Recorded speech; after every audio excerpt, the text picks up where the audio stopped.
झारखंड के सीएम की कुर्सी पर तलवार। हेमंत सोरेन का केंद्र पर पलटवार। सबको मेरी ओर से बकाया मांगा तो एजेंसियों को लगा दिया। बीती शाम झारखंड के मुख्यमंत्री हेमंत सोरेन विधायक दल की बैठक करते रहे और तय हुआ कि आज सुबह 11 बजे फिर से विधायक दल के साथ मंत्रणा होगी। खबरों के मुताबिक विधायकों से कहा गया है कि वो रांची छोड़कर न जाएं। अच्छा खाना पीना, बातें अच्छी, बस इंतजार राज गवर्नर साहब का जो प्रेम पत्र का इंतजार। चलिए कल फिर बैठा। इस पूरी कवायद के पीछे वजह ये है हेमंत सोरेन की विधानसभा सदस्यता खतरे में है और राज्यपाल कभी भी इसकी सिफारिश कर सकते हैं। सोरेन के लिए सब। क्या आप मधुमक्खी की खेती करके हर साल 1 करोड़ कमाना चाहते हो? हर साल मधुमक्खी की खेती करके 4 करोड़ कमाने वाले आपको सिखाएंगे। फिर क्यों देरी? फ्रीडम ऐप को अभी डाउनलोड करें। सबसे बड़ी राहत की बात यह है कि उनके चुनाव लड़ने पर रोक नहीं लगाई जाएगी। हेमंत सोरेन के खिलाफ कथित रूप से साजिश हो रही है तो वो चुप कैसे बैठते?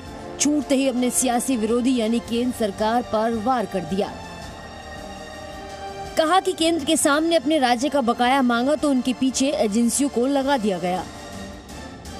तो सिर्फ खनिज संपदा के माध्यम से 1,36,000 करोड़ रुपया का बकाया भारत सरकार से हमारा निकलता है। हमने जब उसका मांग शुरू किया, थोड़ा बहुत मिला भी, 1,000-1,200 करोड़ लेने में हम सक्षम भी हुए, लेकिन जब हम तेजी से मांगना शुरू किए तो ये अपने सरकारी एजेंसियों को मेरे पीछे दौड़ा दिया। हेमंत सोरेन की विधानसभा सदस्यता खतरे में क्यों है, आप इसकी वजह भी जान लीजिए। आरोप है कि सीएम हेमंत ने अपने पद का दुरुपयोग करते हुए स्टोन क्वेरी माइंस अपने नाम आवंटित करवा ली, यानी ये ऑफिस ऑफ प्रॉफिट कानून का उल्लंघन है। जी न्यूज के सूत्रों से मिली जानकारी के मुताबिक झारखंड के राज्यपाल ने चुनाव आयोग की सिफारिश पर अपना मंतव्य दे दिया है और राजभवन से आज चुनाव आयोग को चिट्ठी भेजी जा सकती है।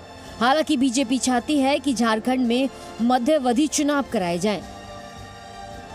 कि संवैधानिक स्थिति में आपको फिर से क्लेरिफाई कर दूं कि भाभी जी को, चाची जी को, चाचा जी को, दाऊद इब्राहिम को, प्रेम प्रकाश को, जिसको भी चाहे वो मुख्यमंत्री बना सकते हैं। कांग्रेस उनके साथ खड़ी है, लेकिन वहाँ 6 महीने के अंदर चुनाव नहीं होगा। यदि गैर विधायक यदि वहाँ का मुख्यमंत्री होता है तो फिर से आपको एक मुख्यमंत्री देखने को मिलेगा, क्योंकि 5 जनवरी तक वोटर लिस्ट का रिवीजन होगा, 5 फरवरी तक उसका दावा प्रतिदावा होगा और 5 फरवरी के बाद चुनाव के लिए कम से कम 30 दिन का वक्त चाहिए। सूत्रों का कहना है कि राज्यपाल ने सीएम हेमंत सोरेन की सदस्यता खत्म करने की अनुशंसा की है, लेकिन हेमंत सोरेन के चुनाव लड़ने पर रोक नहीं होगी। इसका मतलब ये हुआ कि अगर हेमंत सोरेन अगर फिर से सीएम बनते हैं तो उन्हें चुनाव लड़ना होगा। इतना ही नहीं, उन्हें बहुमत भी साबित करना होगा। लेकिन बीजेपी इसी संख्या बल पर सवाल उठा रही है। मनीष मेहता के साथ कुमार कुंदन, जी मीडिया, रांची। और इस वक्त कुमार कुंदन हमारे साथ ज्यादा जानकारी के साथ जुड़े हुए हैं। कुमार, आपके पास आ रहे हैं और जरा ये बताइए कि ये जो पूरा मामला चल रहा है, ये आशंकाएं जताई जा रही हैं कि इसके बाद क्या होगा, क्या तैयारियां हैं। उससे पहले सबसे महत्वपूर्ण, राज्यपाल की सिफारिश। देखिए, बिल्कुल ऑफिस ऑफ प्रॉफिट से जुड़े मामले में इलेक्शन कमीशन ने सबसे पहले राजभवन अपना मंतव्य भेजा था।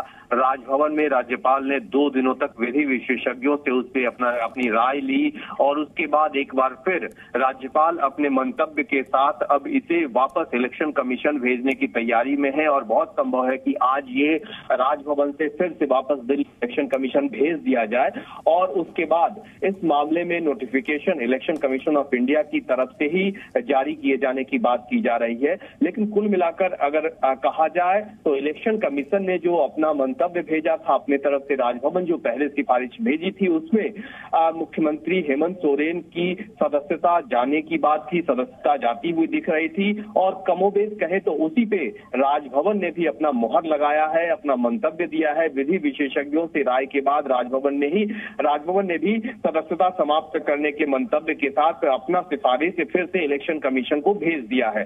अब ये देखना दिलचस्प होगा कि इसमें आखिर इलेक्शन कमीशन कब तक अपनी तरफ से नोटिफिकेशन जारी करता है। इन सब के बीच झारखंड में अगर बात करें, यूपीए गठबंधन की बात करें, तो एक बार फिर से मुख्यमंत्री आवास में यूपीए विधायक दल की बैठक बुलाई गई है। हर बार ये कोशिश की जा रही है कि यूपीए अपनी एकजुटता का लगातार संदेश देता रहेगा और जब तक तस्वीर साफ नहीं होगी तब तक इस बैठक का दौर जो है मुख्यमंत्री आवास में यूपीए गठबंधन का चलता रहेगा। बिल्कुल, बहुत बहुत शुक्रिया, बहुत बहुत धन्यवाद कुमार चंदन आपका इस पूरे अपडेट के लिए, पूरी जानकारी को विस्तार से समझाने के लिए। और लाभ के पद की बात हो रही है, तो ये लाभ का पद क्या होता है ये भी आपको समझना चाहिए। विधायकों के लिए संविधान में इसका जिक्र किया गया है कि लाभ का पद क्या है, कि अगर आप जनप्रतिनिधि भी हैं, चुने हुए जनप्रतिनिधि हैं, तो आपके लिए लाभ का पद क्या होगा। संविधान के अनुच्छेद 191 1A के तहत इसका जिक्र है। कोई व्यक्ति विधानसभा का सदस्य नहीं रह सकता है और अगर रहता है तो फिर सरकारी सुविधा का वो लाभ नहीं उठा सकता है। अगर ऐसा होता है एक साथ दो जगह से कोई लाभ ले रहा होता है तो कोई एक पद आपको छोड़ना पड़ता है। जनप्रतिनिधियों पर यह विषय लागू होता है, अयोग्य इसमें ठहराए जा सकते हैं विधायक। और वही बात चुनाव आयोग के पास गई थी। चुनाव आयोग ने इस बारे में विस्तृत अध्ययन करने के बाद फैसला लिया मामले का और यह फैसला राज्यपाल के पास आया। अब राज्यपाल विधि विशेषज्ञों से सलाह लेने के बाद फिर से चुनाव आयोग को सिफारिश करेंगे कि इस मामले में कार्रवाई की जाए। तो ये ऑफिस ऑफ प्रॉफिट का मामला है कि आप मुख्यमंत्री रहते हुए, आप एक जिम्मेदार पद पर रहते हुए अपने सगे संबंधियों को या खुद को आप लाभ नहीं पहुंचा सकते, ठेके नहीं दे सकते। तो ये लाभ के पद का मामला है। ऐसे आरोप थे पहले, बाद में चुनाव आयोग के पास यह शिकायत पहुंची थी। चुनाव आयोग ने जो इससे जुड़े हुए तथ्य थे उनको एग्जामिन किया, उनको परखा, जांचा और ये पाया कि ये सीधा सीधा ऑफिस ऑफ प्रॉफिट का मामला है। और ऑफिस ऑफ प्रॉफिट के मामले में उन्होंने अपना फैसला लिया और जिसके बारे में बात हो रही है कि चूंकि ये ऑफिस ऑफ प्रॉफिट साबित हुआ है।